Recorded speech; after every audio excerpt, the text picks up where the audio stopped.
Leemos en el nombre del Padre, del Hijo y del Espíritu Santo. Pero a cada uno de nosotros fue dada la gracia conforme a la medida del don de Cristo. Por lo cual dice, subiendo a lo alto, llevó cautiva la cautividad y dio dones a los hombres. Y eso de que subió, que es sino que también había descendido primero a las partes más bajas de la tierra. El que descendió es el mismo que también subió por encima de todos los cielos para llenarlo todo. Gloria a Dios. Hemos estado hablando del libro de Efesios, hemos estado compartiendo con ustedes texto por texto del libro. Y caímos en el capítulo 4 que divide el libro de Efesios por la misma mitad. Y obviamente este libro está dividido en dos temas. Y el capítulo 4 comienza el segundo tema. Ya habíamos hablado que el primer tema habla de quiénes somos en Cristo. El segundo tema es qué hacemos en Cristo. Porque de nada nos vale ser, ¿verdad?, o entender quiénes somos si no somos de verdad. Entonces tú puedes creer que tú eres el príncipe de esta tierra porque eres hijo de un rey. Pero si no vives conforme a ese rey, pues tienes prueba con ser príncipe. Y si ese rey, lo que lo distinguiera la humildad, no es contraproducente que las características mías sean todo lo contrario a lo que ese rey es, ¿verdad? Así que Pablo está escribiéndole a una de sus grandes iglesias. Fue donde más tiempo estuvo ministrando y compartiendo con esta hermosa iglesia de Efesios. Y decide escribir esta carta, probablemente como despedida, porque Pablo pensaba que moría en ese encarcelamiento, cuando ya lo sabemos por hecho los apóstoles. Pero Dios en su misericordia lo dejó libre, fue a España y volvió para atrás. Hay una gran probabilidad que eso haya pasado así, por los testimonios que hay en España, en Barahona,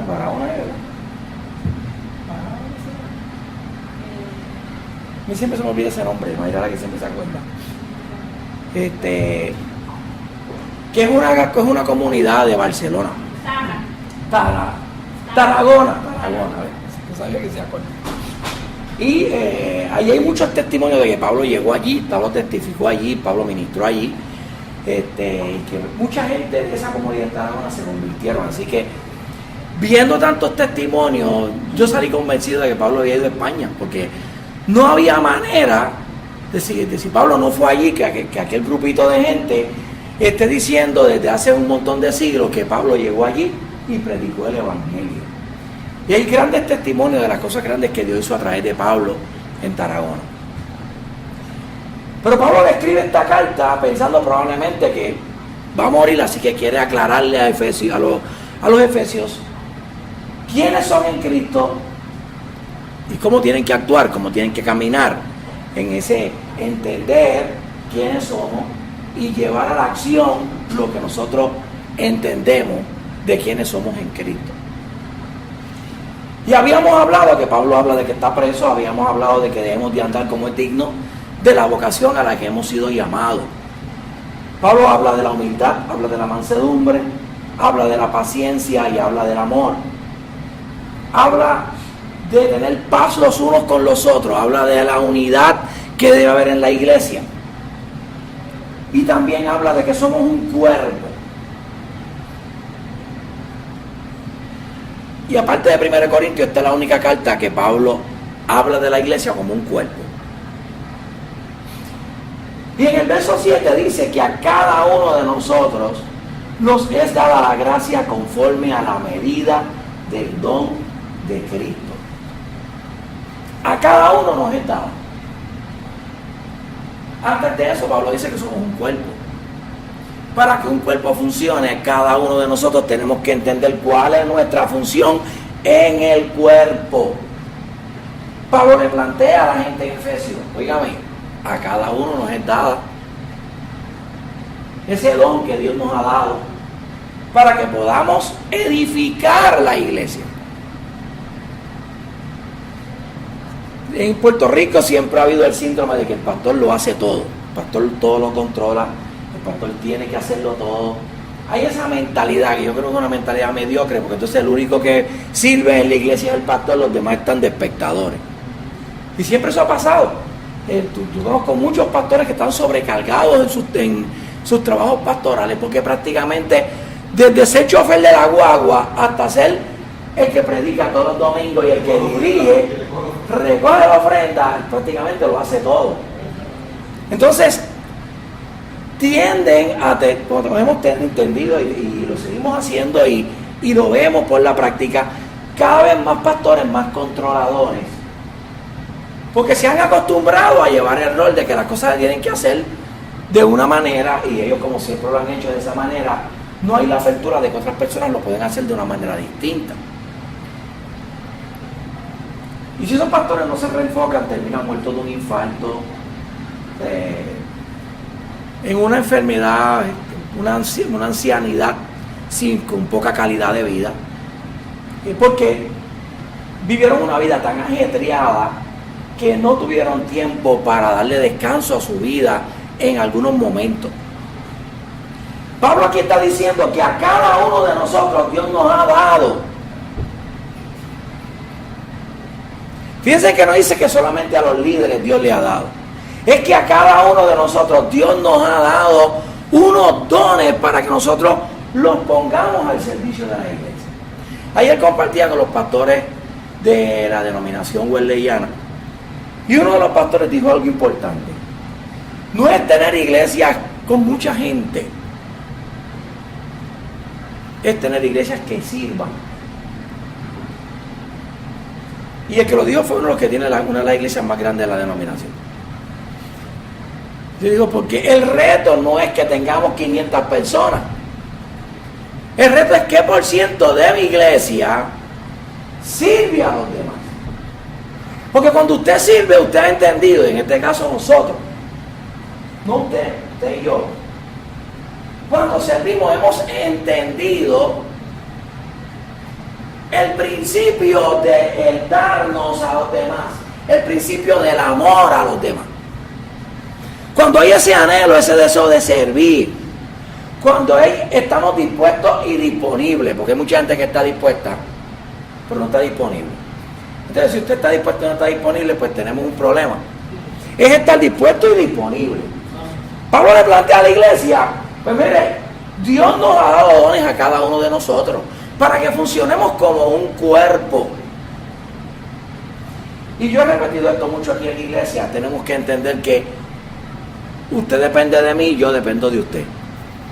En la psicología se habla de la codependencia, ¿verdad? Pero espiritualmente hablando, Pablo interpreta que la codependencia en el contexto de la iglesia y en el contexto del cuerpo es saludable. El problema es que muchas veces en la iglesia no hemos entendido esta realidad. La realidad de que el Espíritu Santo nos ha dado a cada uno de nosotros conforme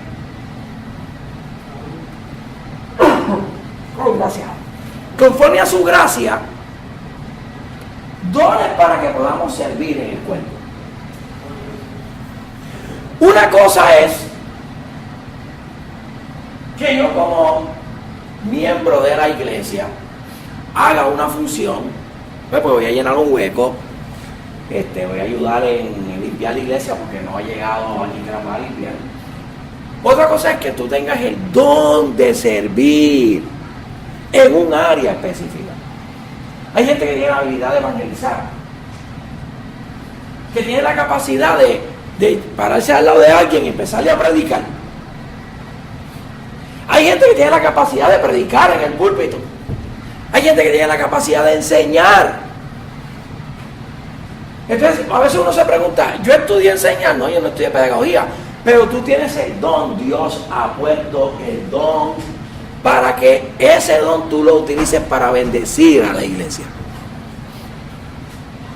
Dios nos ha dado dones para bendecir a la iglesia, para bendecir en el reino. Hay gente que le da como a Razi el don del instrumento, de dominar un piano, de poder llegar y tocar unos acordes y poder bendecir a la iglesia a través de la música. Hay gente que cocina y bendice a la iglesia a través de verdad de la comida. Hay gente que tiene el don. Yo tengo el don para cocinar para poca gente, pero para mucha no. Mayra dice que ni para poca, porque yo no cocino en casa, la que cocine es ella. Pero eso es cierto. Pero si tú me dices a mí que cocine para 50 personas, yo no sé ni cuánto ajo voy a echar, ni cuánta agua. Pero hay gente que tiene el don, que saben, miran y saben cuánto tienen que echar. El ajo le da, le sobra, le da la habichuela, le da la carne, solamente con mirar. Mi mamá era así. Mi mamá no cocinaba con receta, cocinaba a ojo. Tenía ese don de ir, y cuando tú lo probabas, decías, ¡ay, esta comida está buena! ¿Verdad que sí?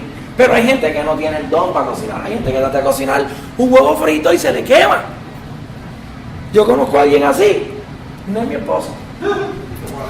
Es de mi familia, pero no es mi esposa.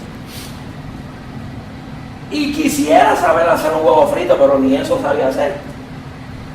Porque hay gente que no tiene el don, punto. Por más que tratan, no tienen el carisma, no tienen el don para hacerlo. Cuando miramos los deportes, hay gente que en el deporte tienen el don para dominar un deporte. Y lo dominan tanto que tú ves que es tan fácil hacerlo cuando tú lo ves a él haciéndolo. Yo me acuerdo en tiempos de Michael Jordan, uno miraba a Michael Jordan meter 40 puntos en nada. Había metido 3 puntos en la primera mitad, en la segunda mitad metió 37. Y tú no te habías dado cuenta que había metido 40 puntos en el juego. Y se hacía tan fácil en los pies de Michael Jordan anotar 40 puntos en el juego. Pero tenía el don, aparte, ¿verdad? Tenía la destreza, más él se disciplinó para desarrollarla al máximo. Pablo nos está diciendo que Dios nos da esa gracia. Y nos la da a todos. No es a algunos de nosotros, sino que todos tenemos la capacidad para ¿cómo puedo usar la palabra en español? Estoy pensando en inglés. Fix it. Para quedar, no, pero no fix it, es quedar donde es caber. No sabe la palabra en español. Pero todos tenemos la capacidad en el cuerpo para asumir una posición dentro del cuerpo y llenarla correctamente. Adaptarnos, pudiéramos usar esa palabra, adaptarnos. Pero que lo que hacemos es lo que sabemos hacer. Es lo que Dios nos ha dado en capacidad para hacer. Pablo está diciendo aquí que a cada uno de nosotros nos es dada la gracia, pero es conforme a la medida del don de Cristo. Es conforme a lo que Él quiere que tú hagas dentro del cuerpo.